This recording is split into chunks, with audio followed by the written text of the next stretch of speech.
যদি মনে করো একদিনের জন্য তুমি ভালো থাকতে চাও, তাহলে আর ভেবো না, বন্ধুদের সাথে ঘুরতে বেরো, চা খাও, কফি খাও, আড্ডা মাস্তি, ব্যাস একদিনের জন্য তুমি খুব ভালো থাকবে। এরপর যদি তুমি মনে করো আমি 1 মাসের জন্য ভালো থাকবো, তাহলে দূরে কোথাও ঘুরে আসো।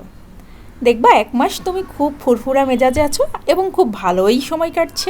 এরপরে যদি তুমি মনে করো আমি 1 বছরের জন্য ভালো থাকতে চাই, তাহলে তুমি বর্তমানে যে বাসাটাতে আছো সেটা চেঞ্জ করে ফেলো। তাহলে দেখবা তুমি 1 বছর খুব ভালোই কাটাচ্ছ। আর যদি তুমি মনে করো আমি সারা জীবনের জন্য ভালো থাকতে চাই, তাহলে তুমি তোমার পরিবারকে সময় দাও, তোমার বাচ্চাদেরকে সময় দাও। এই বাচ্চা কিন্তু আল্লাহর দেয়া শ্রেষ্ঠ উপহার। এই বাচ্চারাই তোমাকে তোমার শেষ বয়সে আনন্দ দিবে, তোমাকে সময় দিবে। যে ভালোবাসাটা তুমি তাদেরকে এখন দিচ্ছ সেটা কিন্তু তারাও রিটার্ন করবে। তাই বাচ্চাদেরকে বেশি বেশি ভালোবাসো, তাহলেই তুমি সারা জীবন ভালো থাকতে পারবে।